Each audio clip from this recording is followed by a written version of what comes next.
Assalamualaikum warahmatullahi wabarakatuh. Perkenalkan, nama saya Muhammad Sanuddin, mahasiswa UIN Sunan Kalijaga, jurusan S2 Manajemen Pendidikan Islam, Fakultas Ilmu Tarbiyah dan Keguruan.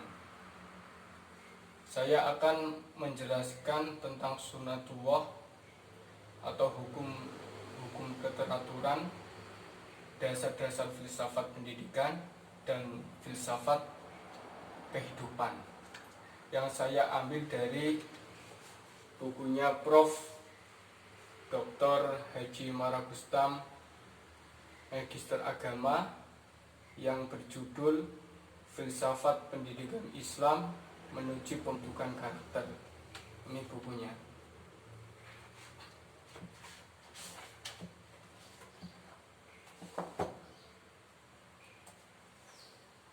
Profesor Maragustam lahir di Tapanuli Selatan, Sumatera Utara pada tahun 1959. Beliau adalah guru besar di UIN Sunan Kalijaga, Yogyakarta, dalam bidang ilmu filsafat pendidikan Islam. Jabatan-jabatan beliau yaitu seperti pembantu dekan pada tahun 2000 sampai 2004 di bidang kemahasiswaan, dan juga pernah menjadi pembantu rektor UIN Sunan Kalijaga Yogyakarta pada tahun 2005 sampai 2011. Dan pada tahun 2011 sampai 2015 beliau menjabat sebagai ketua program studi Pendidikan Agama Islam Pasca Sarjana UIN Sunan Kalijaga. Dan tahun 2016 sampai tahun 2017 beliau diberi tanggung jawab sebagai Sekretaris Kopertais Wilayah 3 Daerah Istimewa Yogyakarta pada tahun 2017 sampai sekarang. Beliau menjabat sebagai Ketua Program Doktor Pendidikan Agama Islam Fakultas Tarbiyah UIN Sunan Kalijaga. Beliau selain menjadi dosen tetap di UIN Sunan Kalijaga, juga menjadi dosen pasca sarjana S2 dan S3 di UIN Sunan Kalijaga. Beliau juga menjadi dosen pasca sarjana S2 dan S3 di UII Yogyakarta, UNU Surakarta, Unwahas Semarang, IAIN Purwokerto, dan UIN Raden Intan Lampung.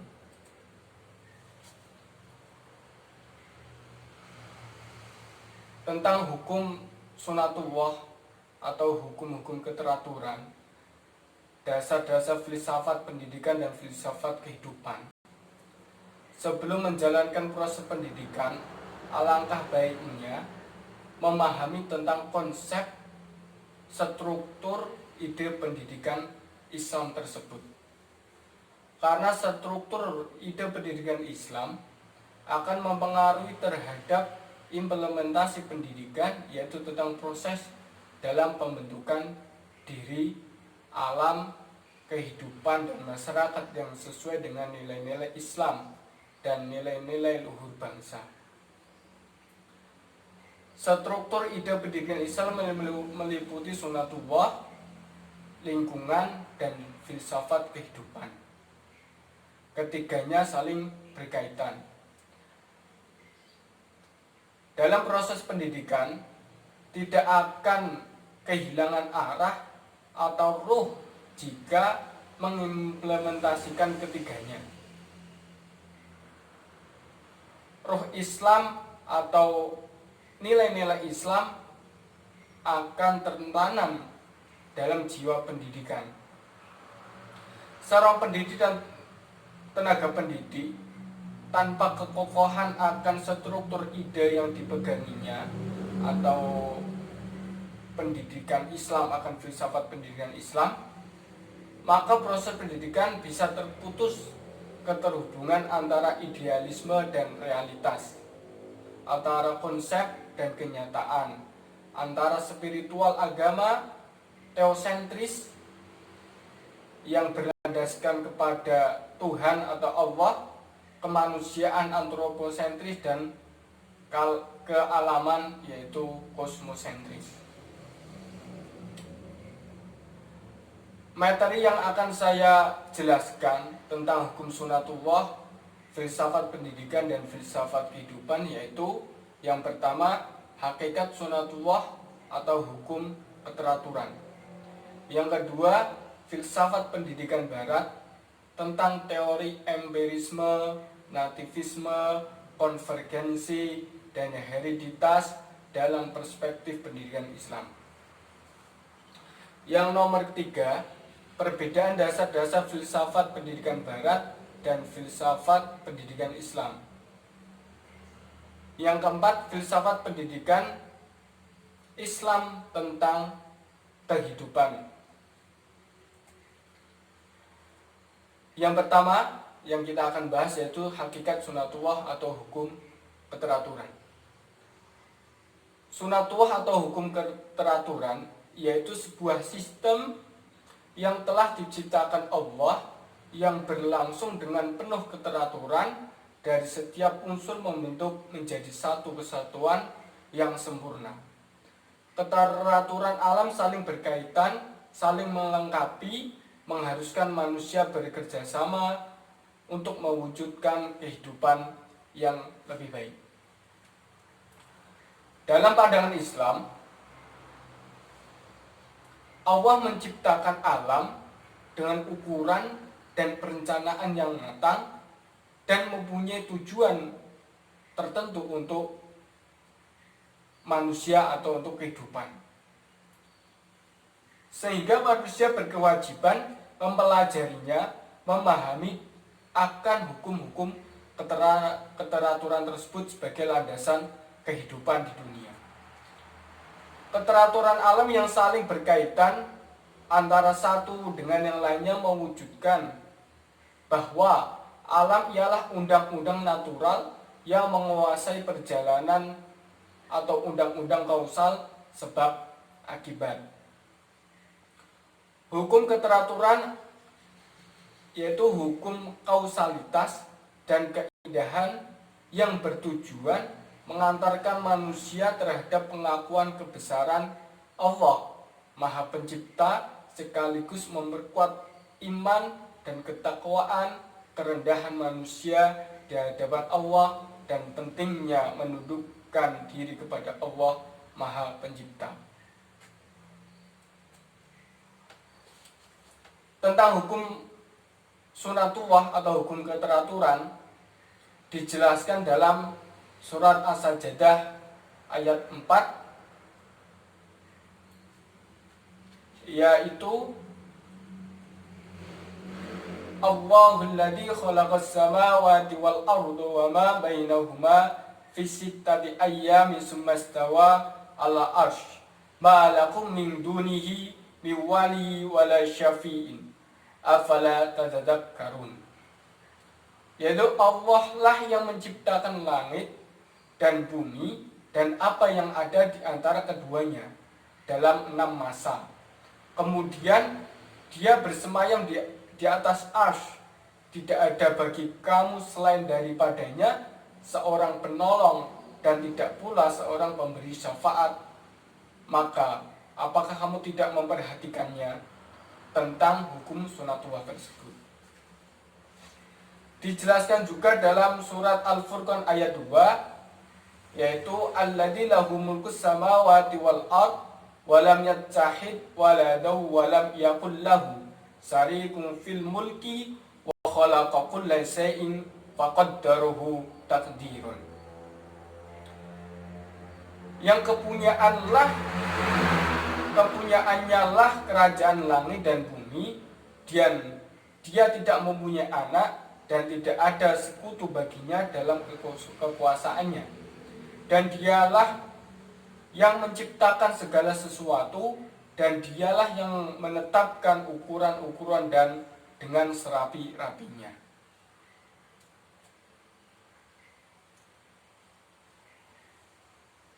Prinsip pandangan Islam tentang hakikat alam menurut penjelasan Al-Quran tersebut, yaitu yang pertama, dalam mempelajari, memanfaatkan, mengelola alam semesta harus dengan ilmu yang disertai dengan iman.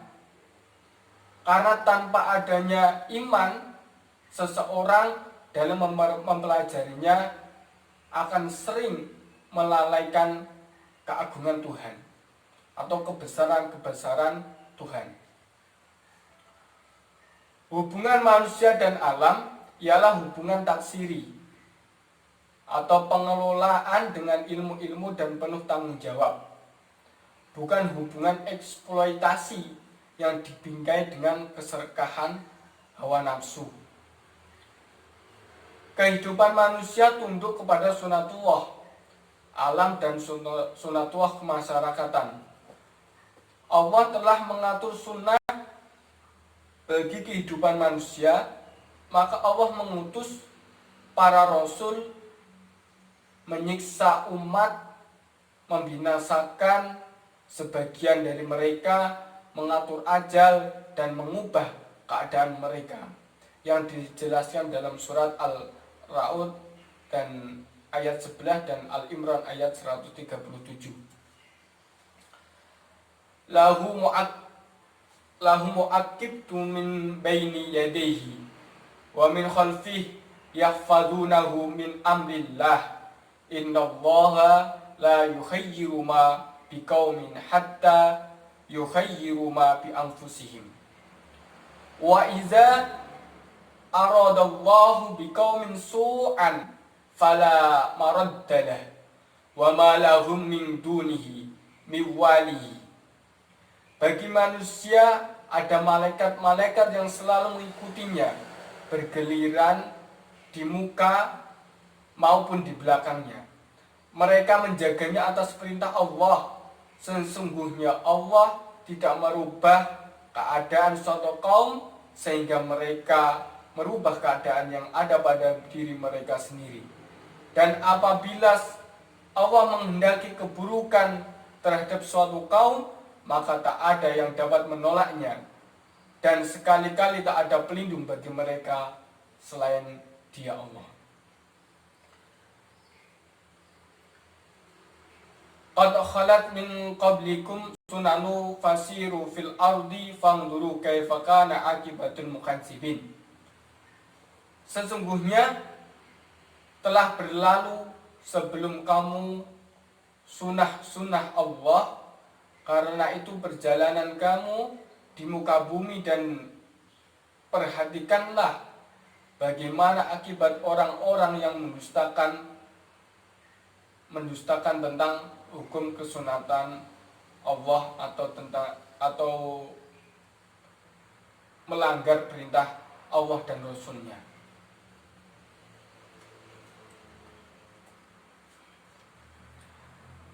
Untuk mempelajari kehidupan, untuk mempelajari tentang sunatullah tersebut, Allah menciptakan akal, menciptakan alat indera, yaitu akal berupa pikiran untuk mempelajari tentang hukum-hukum sunatullah dan untuk digunakan dalam semestinya untuk menunjang kehidupan yang lebih baik. Sebagai implikasi dari hukum keteraturan menjadikan ilmu pengetahuan dapat mengelola dan menggunakan taksiri alam secara seimbang terkendali. Allah menciptakan Tuhan untuk tunduk kepada manusia, namun Allah memberi syarat, yaitu jika manusia berilmu pengetahuan tentang sunatullah atas izin Allah. Banyak bencana yang disebabkan karena faktor ulah manusia dalam memanfaatkan alam, tidak berdasarkan ilmu yang benar atau ilmu dengan didorong hanya dari syahwat semata, yaitu tentang kekuasaan, kerakusan harta, tahta, hanya untuk mencari kemuliaan sendiri. Contoh bencana-bencana tersebut adanya longsor, banjir, dan kebakaran hutan itu merupakan bentuk dari tidak memenuhi atau tidak menggunakan ilmu-ilmu dengan tepat dalam mengatur, dalam menggunakan alam di dunia tersebut.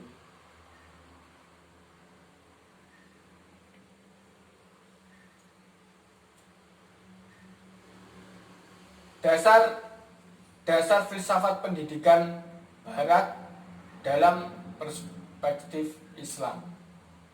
Yang selanjutnya kita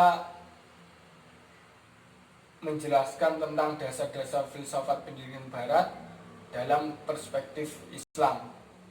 Nanti akan menjelaskan tentang teori-teori Barat, yaitu teori empirisme, teori nativisme, konvergensi, dan hereditas.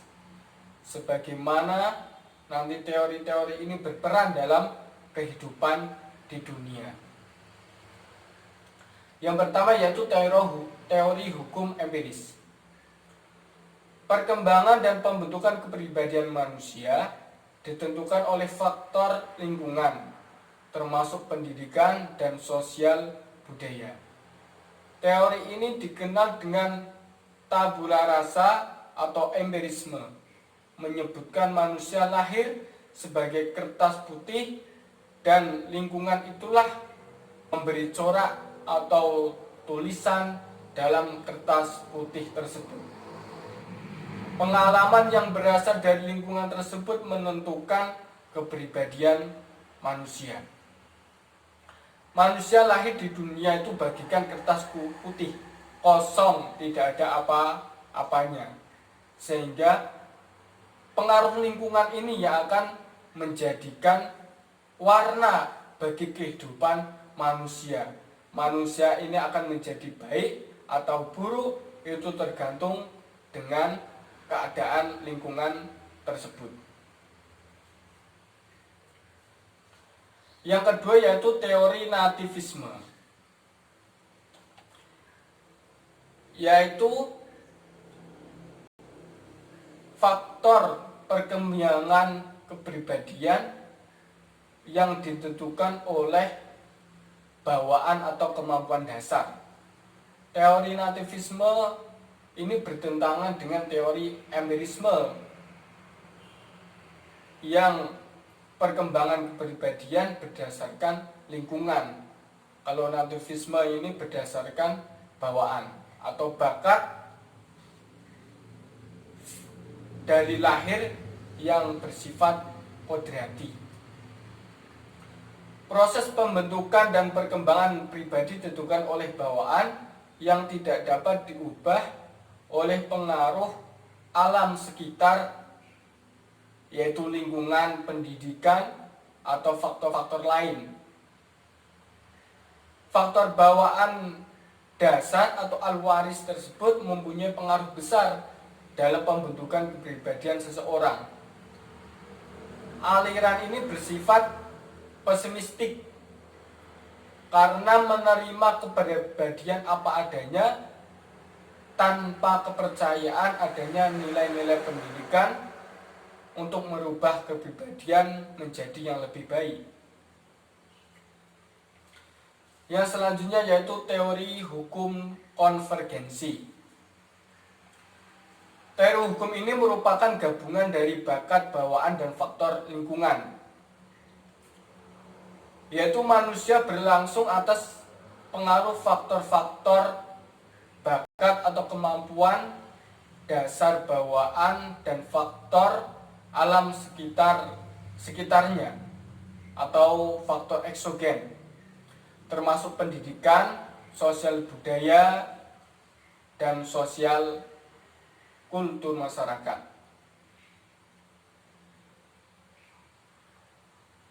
Karena pada dasarnya kemampuan yang didasarkan tanpa dibina oleh alam lingkungan, terutama lingkungan sosial, termasuk pendidikan dan sosial budaya, tidak akan dapat membentuk kepribadian yang ideal.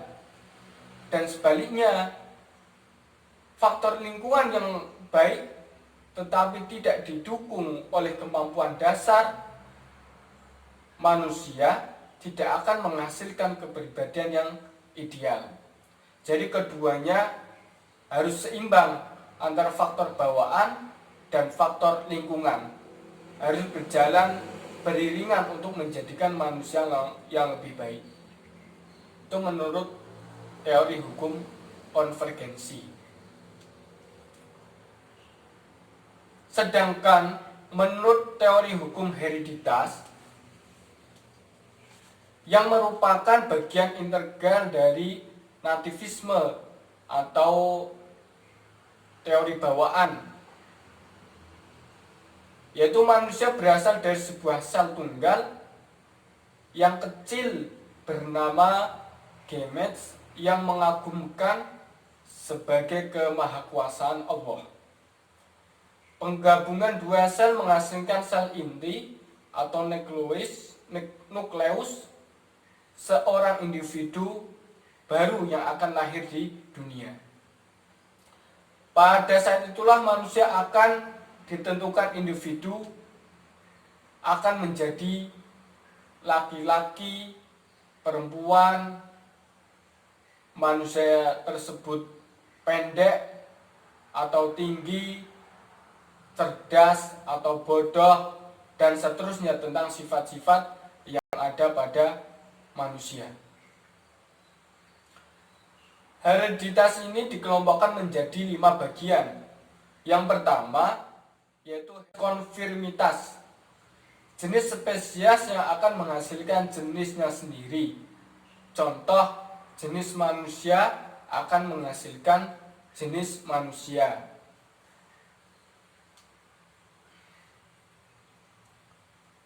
Yang kedua yaitu hereditas partiality, yaitu tentang pernikahan. Anak yang lahir mewarisi salah satu dari orang tuanya secara keseluruhan atau sebagian. Contoh, anak menerima sifat-sifat serta mental dari bapaknya dan bukan dari ibunya. Ini sering terjadi. Yang nomor 3 yaitu coalition atau penyatuan dari keduanya. Sifat anak tidak menyalin sifat dari sumber aslinya. Tidak mirip pada orang tuanya, tapi bisa mirip dengan sumber lainnya, seperti kakek atau nenek dari salah satu orang tuanya. Yang keempat, association atau penggabungan. Anak menyalin salah satu sifat tertentu dari sumber aslinya serta dari sumber lainnya. Contoh, kecerdasan dari keturunan ibu dan paras bentuk tubuh dari ayahnya. Yang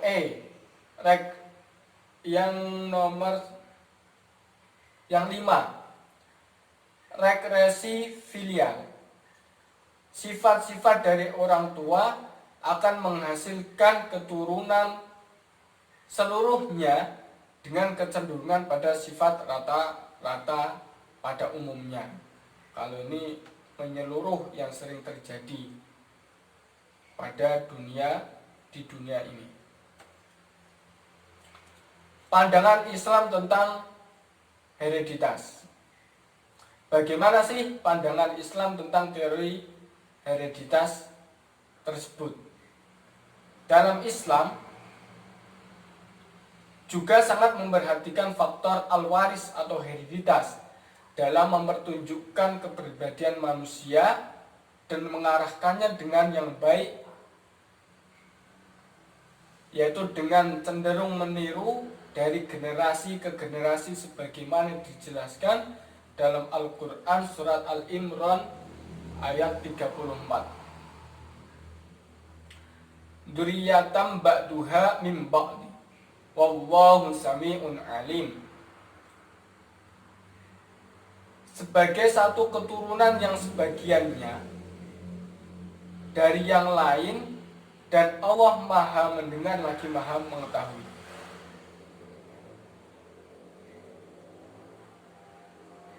Ada ungkapan dalam bahasa Indonesia, yaitu buah itu jatuh tidak jauh dari pohonnya. Maksudnya anak yang lahir tidak jauh dari sifat-sifat orang tuanya atau nasab baik itu mental maupun fisiknya. Pasti mempunyai kemiripan akan kedua orang tuanya, kakeknya atau neneknya senasab.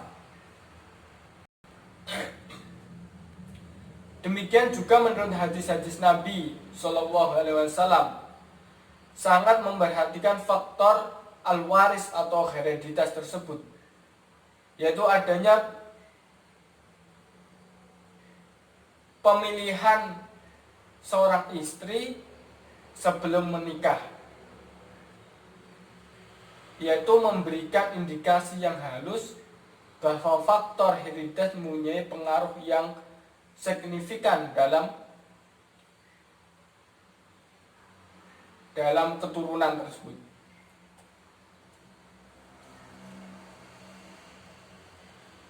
Hadis tentang memilih istri menurut Rasulullah, yaitu dijelaskan dalam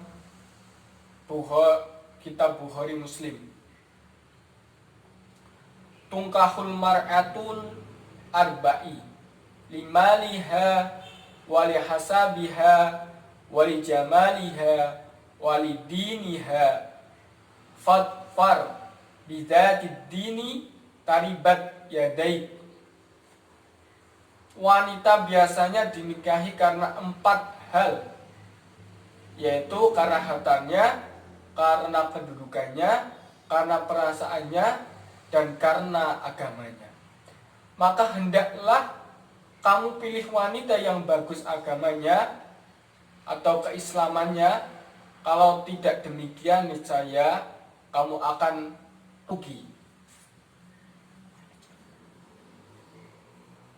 Dijelaskan dalam firman Allah surat Al-Hujurat ayat 13 tentang hadis tersebut. Inna akramakum indallahi atqakum. Sesungguhnya yang paling mulia di antara kalian adalah yang paling bertakwa. Takwa adalah implementasi dari sebuah agama, yaitu menjaga diri dari azab Allah Ta'ala dengan menjalankan perintah-perintahnya dan menjauhi larang-larangannya. Maka hendaknya seorang muslim berjuang untuk mendapatkan calon pasangan yang paling mulia di sisi Allah, yaitu seorang yang taat kepada aturan agama Rasulullah SAW dan menganjurkan memilih istri yang baik agamanya. Karena akan mempengaruhi hereditas keturunan yang akan lahir di generasi selanjutnya. Dari berbagai ayat Al-Quran dan Al-Hadis tersebut memberikan indikasi kuat akan anak mewarisi sifat-sifat dari kedua orang tuanya, baik moral al-aqliyah, insting al-jismiyah maupun intelektual al-aqliyah sejak masa kelahiran. Namun faktor hereditas tidak selamanya berjalan secara otomatis karena adanya kehendak bebas manusia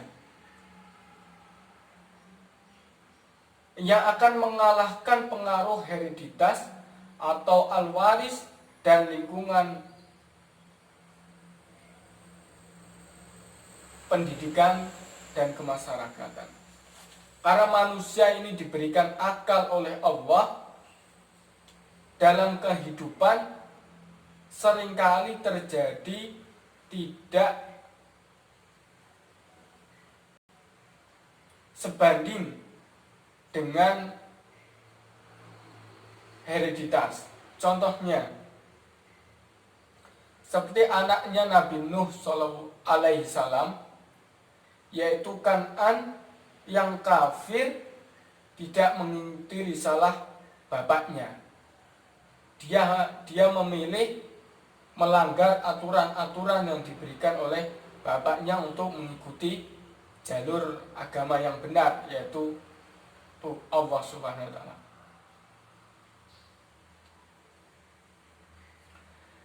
Yang kedua yaitu Azir, bapaknya Nabi Ibrahim alaihi salam. Dia musyrik dan tidak mau mengikuti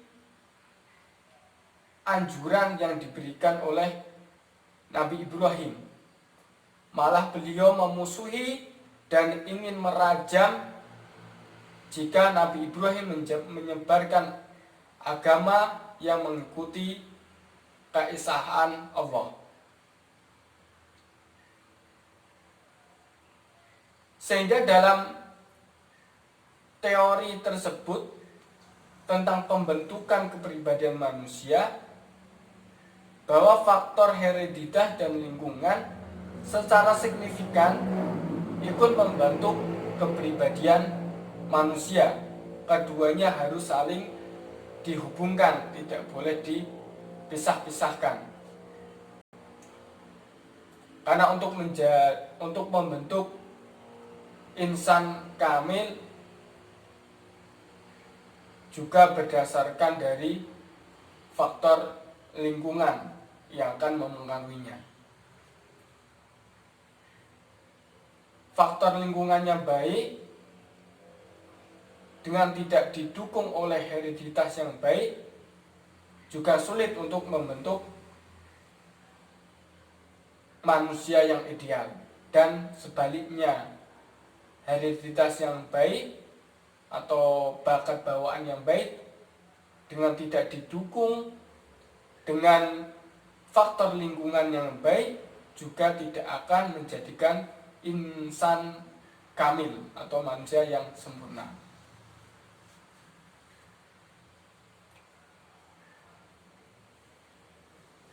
Perbedaan antara dasar filsafat pendidikan Barat dan filsafat pendidikan Islam. Sekarang kita masuk ke pembahasan tentang perbedaan antara dasar filsafat pendidikan Barat dan filsafat pendidikan Islam.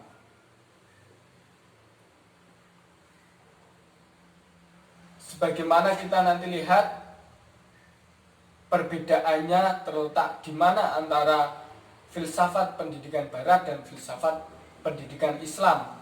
Ada persamaannya atau tidak, atau saling bertentangan dalam keduanya.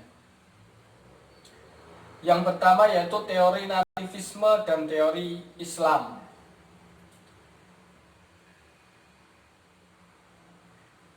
Mempunyai perbedaan yaitu pada tugas pendidik. Tugas pendidik pada nativisme terbatas sebagai fasilitator saja. Sedangkan dalam pandangan Islam, pendidik yaitu sebagai fasilitator dan juga sebagai penanggung jawab peserta didik akan keberimanan dan ketakwaan kepada Allah Subhanahu wa Ta'ala. Yang kedua yaitu pusat penekanan pendidikan pada teori nativisme berpusat pada manusia secara individu. Sedangkan Islam menekankan pendidikan berpusat pada Allah dan lingkungan. Jadi dari teori barat ini, pembentukan pendidikan ini diarahkan kepada manusia yang pintar, manusia yang berintelektual, tanpa didukung adanya nilai-nilai agama tentang akhlak, kebersamaan, dan tentang kemasyarakatan. Hanya fokus pada pembentukan manusianya. Tapi kalau dengan Islam, karena Islam ini berlandaskan kepada Allah, maka pendidikannya pun diarahkan kepada Allah untuk mewujudkan kehidupan yang lebih baik dan mempunyai cita-cita sebagai hamba Allah yang baik. Yang selanjutnya yaitu empirisme dan teori Islam. Perbedaannya yaitu empirisme menganggap manusia lahir dalam keadaan suci sebagai suatu yang kosong. Manusia diumpamakan sebagai barang yang kosong, tidak ada fitrah yang diberikan oleh Tuhan. Sedangkan secara teori Islam, manusia lahir bersih tapi tidak kosong. Maksudnya yaitu manusia sejak lahir sudah dibekali oleh potensi-potensi dasar dan fitrah manusia.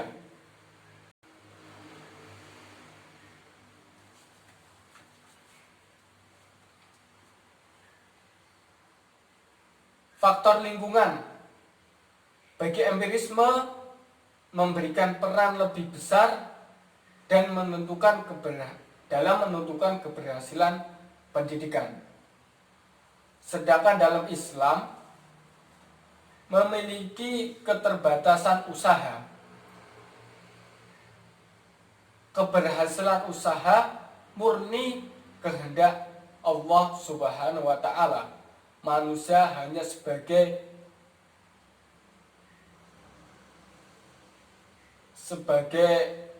ikhtiar dalam melakukan atau tindakan berkehidupan di dunia tersebut.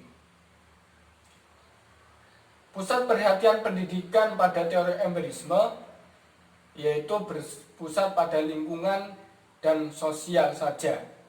Tetapi Islam lebih lebar, yaitu selain dari lingkungan dan sosial juga terhadap Allah sebagai tolak ukur dalam berkehidupan.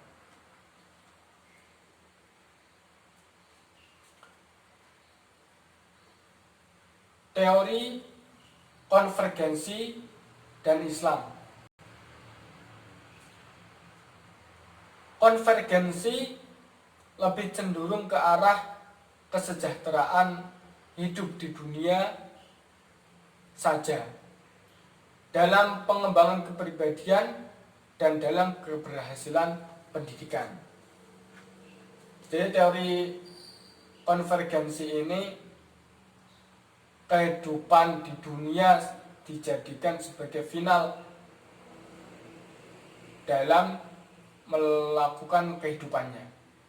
Sedangkan Islam ke arah dunia dan akhirat yang seimbang.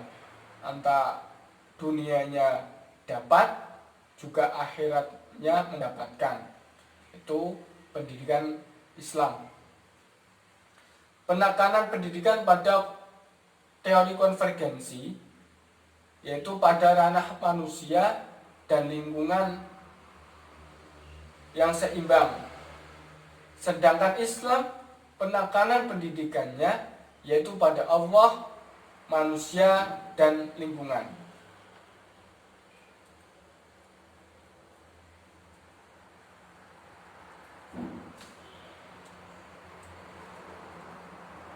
Adanya perbedaan-perbedaan tersebut menjadikan filsafat pendidikan Islam memberikan pandangan tentang kehidupan di dunia ini.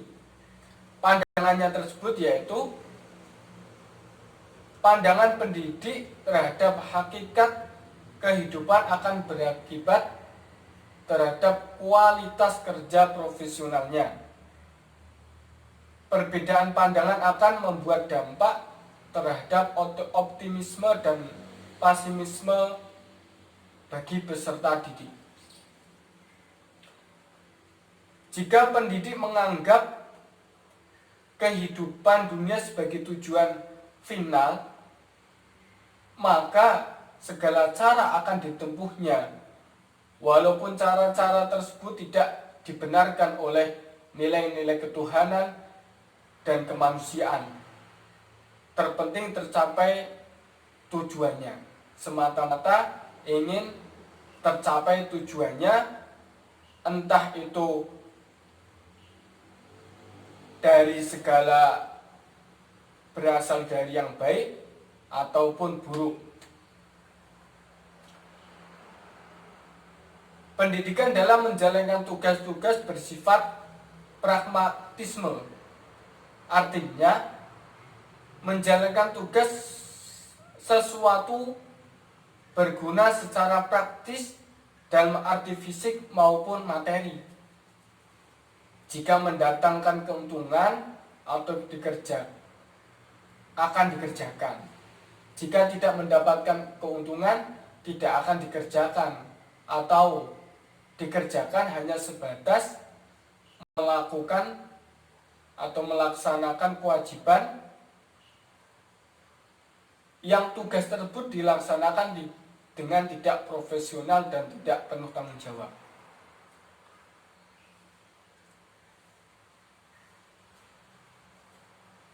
Sebaliknya, jika hidup dipandang sebagai sarana menuju kehidupan abadi, yaitu akhirat, dan sebagai ujian hidup, maka pendidik dalam menjalankan tugasnya akan sungguh-sungguh ikhlas, jujur, dan penuh kecintaan, karena dengan harapan akan diterima oleh Allah.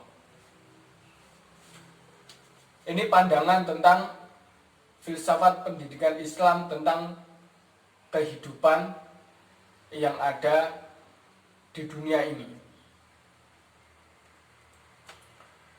Maka perlu dikaji dengan pandangan Islam yang baik. Pandangan tersebut yaitu dalam berkehidupan di dunia harus penuh tanggung jawab, adanya ujian dan perjuangan. Kehidupan dan kedudukan di dunia merupakan cobaan dalam meningkatkan kualitas kehidupan, kesenangan sementara, tempat menyeberang jalan menuju akhirat yang abadi. Maka tidak diperbolehkan dalam pandangan Islam ini untuk menjadi akhirat dari tujuan hidup.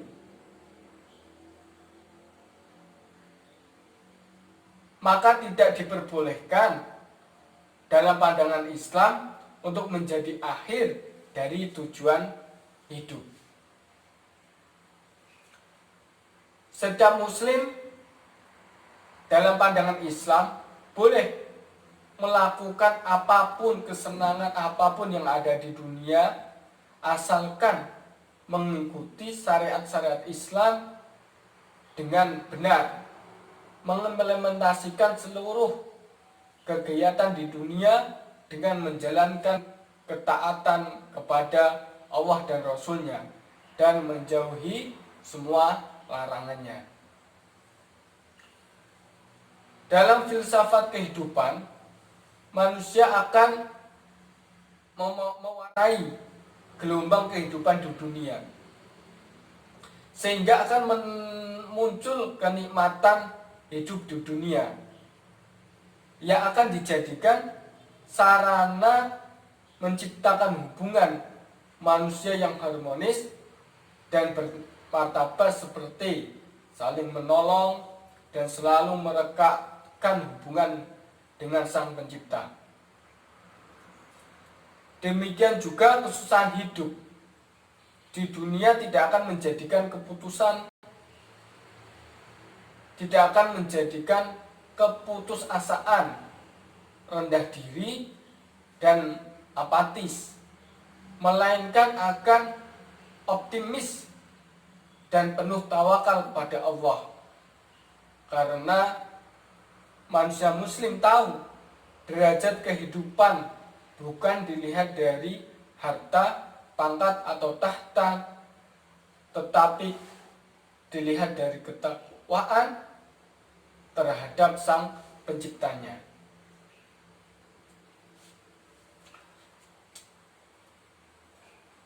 Dalam menjalankan kehidupan di dunia, manusia dihadapkan dengan berbagai ujian-ujian hidup. Baik ujian hidup tersebut berupa kesenangan atau kesusahan. Keduanya merupakan ujian hidup yang harus dilalui oleh manusia. Kelulusan seorang dalam menghadapi ujian, yaitu ketika ujian tersebut akan menambah kualitas hidup dan spiritual keagamaannya terhadap Tuhannya. Sebaliknya, kegagalan dalam menghadapi ujian hidup, jika seseorang dalam menghadapi ujian tersebut tidak ada perubahan dan dalam kualitas spiritualnya, atau bahkan jatuh ke lembah yang hina. Kita hidup di dunia itu cobaan semata. Kita senang itu cobaan, kita susah juga cobaan. Ketika diberi kesenangan, bagaimana kita menyikapinya? Kita lalai atau tidak tentang keagungan Allah, tentang kekuasaan Allah yang memberikan kita kesenangan hidup di dunia. Dan juga kesusahan juga merupakan dari Allah. Kita juga harus menyadarinya dan melaksanakannya dengan penuh kesabaran, tawakal kepada Allah. Jangan sampai kita terjerumus dalam jurang yang hina, yang kemudian melanggar aturan-aturan yang ditetapkan oleh Allah.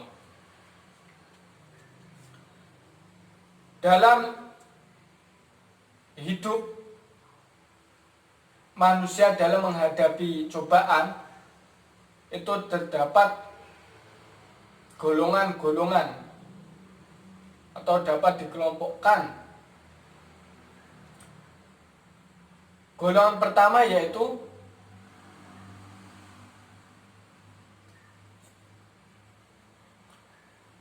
ujian hidup yang berupa kesenangan, kesusahan hidup akan disertai dengan peningkatan spiritualitas keagamaan seseorang. Dia diberi ujian senang dan diberi ujian kesusahan, dia akan meningkatkan spiritualnya karena tahu yang memberikan semuanya adalah Allah.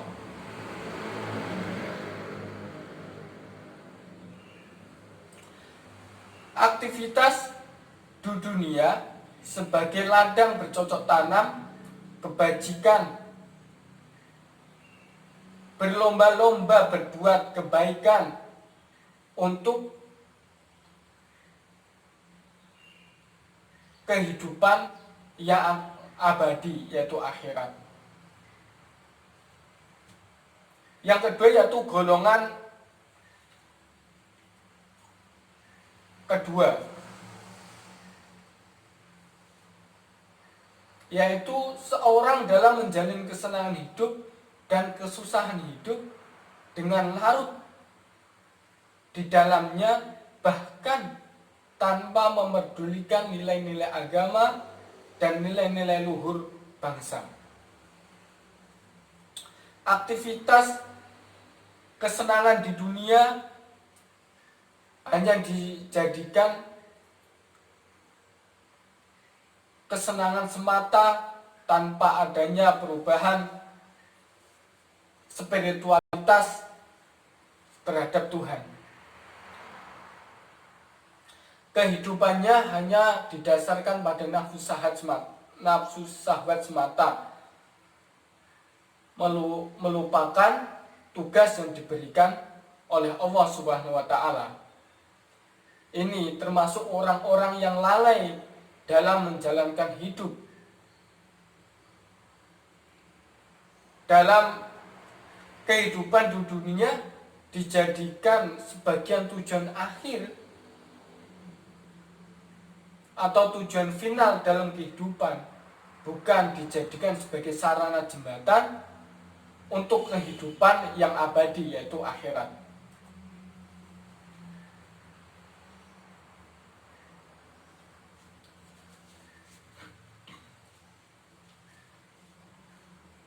Dalam hakikat pandangan filsafat Islam tentang kehidupan di dunia, pada dasarnya mempunyai ciri-ciri atau mempunyai karakteristik, yaitu antara lain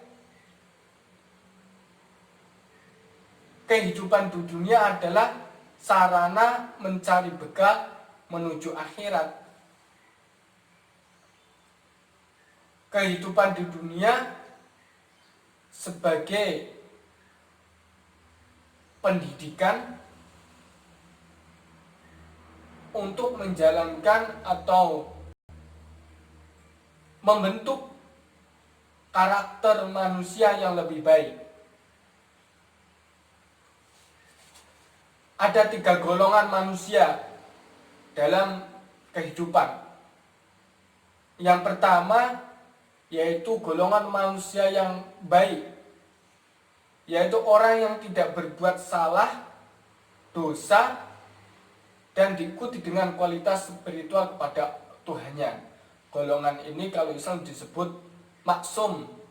Maksum itu tidak pernah melakukan dosa. Seperti Nabi Muhammad itu maksum,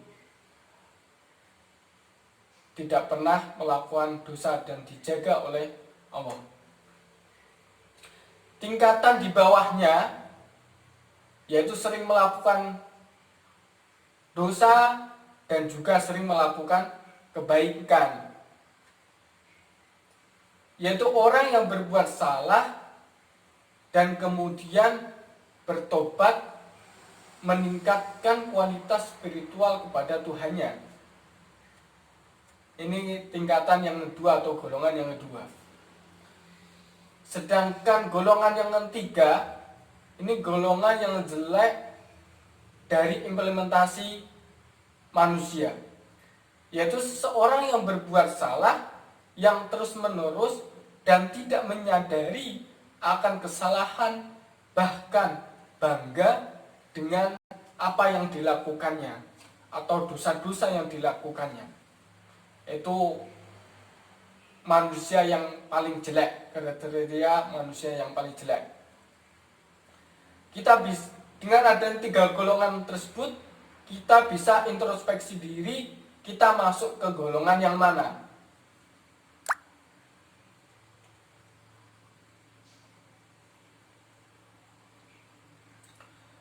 tujuan-tujuan dalam kehidupan, yaitu untuk meningkatkan kualitas sebagai hamba dan sekaligus sebagai khalifah.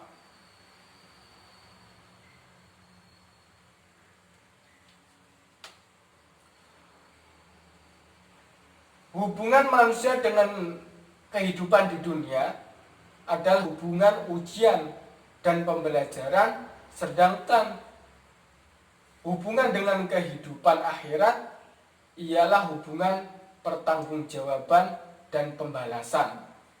Ini adalah karakteristik tentang filsafat Islam tentang kehidupan di dunia. Karakteristiknya yang sudah saya jelaskan tersebut. Kita harus ingat, hidup di dunia itu seperti roda yang berputar, kadang di atas dan kadang di bawah. Itu sungguh-sungguh merupakan hukum sunatullah, merupakan kehendak Allah. Kita sebagai manusia hanya bisa berikhtiar dengan semangat dan juga bertawakal kepada Allah, karena semuanya yang memberikan Allah dan juga yang akan merubahnya juga Allah. Manusia semata-mata hanya bisa berikhtiar dengan semangat dan berdoa.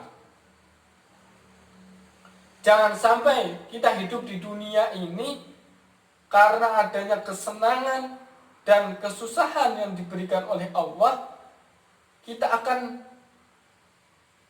meninggalkan semua apa yang diperintahkan oleh Allah dan semua yang dilarang oleh Allah, terjerumus ke dalam jurang kenistaan,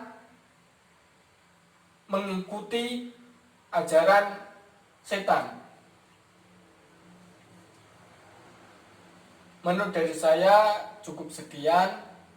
Apabila banyak kekurangan atau kesalahan tentang hukum-hukum sunatullah, dasar-dasar filsafat pendidikan dan filsafat kehidupan dalam bukunya Profesor Dr. Haji Maragustam, Magister Agama, yaitu tentang filsafat pendidikan Islam menuju pembentukan karakter. Saya minta